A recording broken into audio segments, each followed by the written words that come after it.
প্রাথমিক তদন্তে আমরা যারা প্রত্যক্ষদর্শী আছেন, ভিকটিম আছেন, তাদের বক্তব্য গ্রহণ করেছি। হসপিটাল থেকে ডকুমেন্ট সংগ্রহ করেছি, বুলেট উদ্ধার করেছি, ভিডিও ফুটেজ উদ্ধার করেছি, ড্রোন ফুটেজ উদ্ধার করেছি।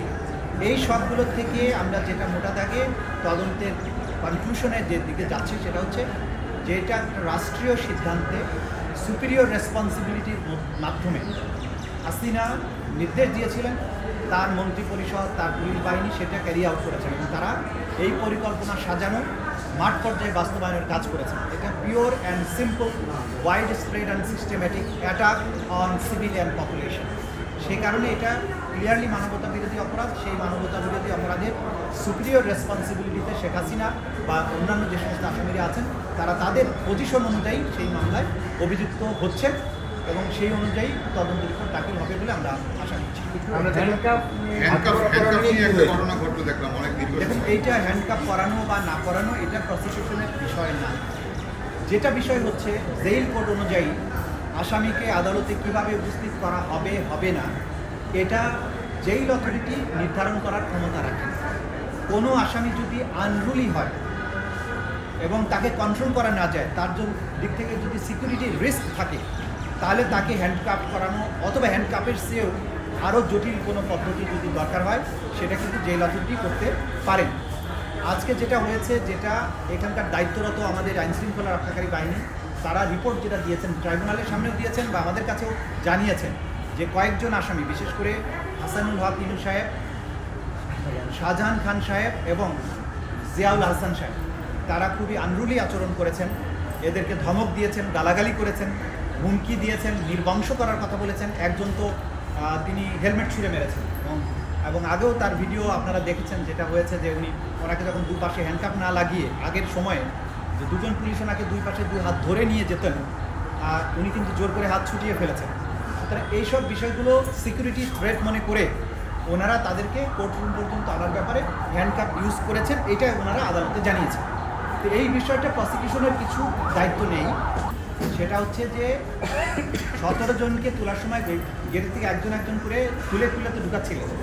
শেষ মুহূর্তে এই চাবি সংখ্যা, যেটা এই চাবির সংখ্যা বোধহয় বেশি না, আমি যতটুকু বুঝতে পেরেছি, খুলতে সময় লেগেছে, পরে তাড়াহুড়া করে ওনাকে ওই অবস্থায় ঢুকিয়ে ফেলেছে। এটা তাদের অনিচ্ছাকৃত। কোর্টরুমের মধ্যে কাউকে হ্যান্ডকাপ করানোর নির্দেশনাও নেই এবং তারাও এটা করবেন না। কিন্তু সেটা যেটা হয়েছে, তাড়াহুড়া করে একসাথে ঢুকাতে গিয়ে খুলতে সময় পাননি, সেই কারণে হয়েছে এবং এই ব্যাখ্যা কোর্ট এটা কোর্টে বলছিলেন যে শেখ হাসিনার বিরুদ্ধে যেটা, সেটা 1 থেকে 2 সপ্তাহের ভিতরে আপনারা হাতে পেয়ে যাবেন। তাহলে আবার 2 মাসের সময়টা কেন ব্যাখ্যা করেন? প্রতিদিন কোনো কারণে 2 সপ্তাহের মধ্যে দিতে দেরি হয়, 2 সপ্তাহ পরে 2 সপ্তাহ 14 দিনের জায়গায় 16 দিন লাগে, তা আমি কি আবার পিটিশন নিয়ে আসবো? ন্যাচারালি আমরা সময় বেশি করে চাই, কিন্তু তদন্তের উপর তার আগেই দাখিল হয়ে যাবে এবং আমরা আপনাদেরকে নিশ্চয়তা দিতে পারি আগামী 1-2 দিনের মধ্যেই হয়তো 2-1টা মামলা সুখবর আপনারা পেতে থাকবেন যে আনুষ্ঠানিক বিচারের যাত্রা শুরু করার জন্য আমাদের কাছে তদন্ত রিপোর্টের চূড়ান্তটা আমরা পেয়ে যাবো ইনশাল্লাহ। করার পরে প্রসিকিউশনের পক্ষ থেকে আমরা তদন্তের যে অগ্রগতি সেটার ব্যাপারে একটা রিপোর্ট দিয়েছি এবং জানিয়েছি যে আমাদের আরও 2 মাস সময় দরকার। সেই 2 মাস সময় আদালত মঞ্জুর করেছেন এবং 2 মাস পরে একটা তারিখ ঠিক করেছেন, সেই তারিখে রিপোর্টটা পরবর্তীতে শেখ হাসিনার বিরুদ্ধে 2টা মামলা ছিল আজকে শুনানির তালিকায়।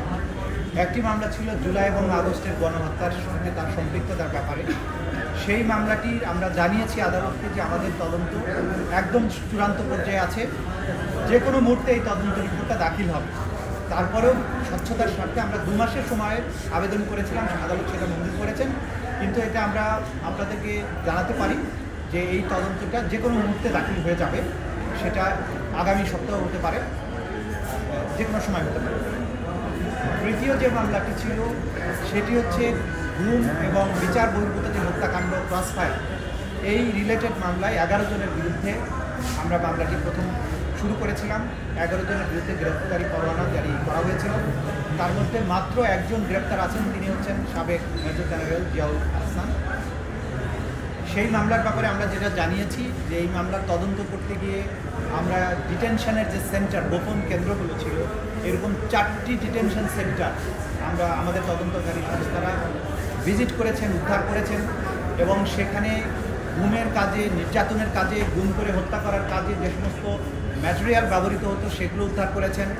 যারা যারা এই গুমের সেন্টারগুলো পরিচালনা করতেন তাদের নাম ঠিকানা বের করেছেন এবং কিভাবে এই লাশ অথবা এই বন্দীদেরকে ডিসপোজাল করা হতো সেটার ব্যাপারে তথ্য প্রমাণ সংগ্রহ অনেকগুলোই হয়েছে, অনেকগুলো চলমান আছে।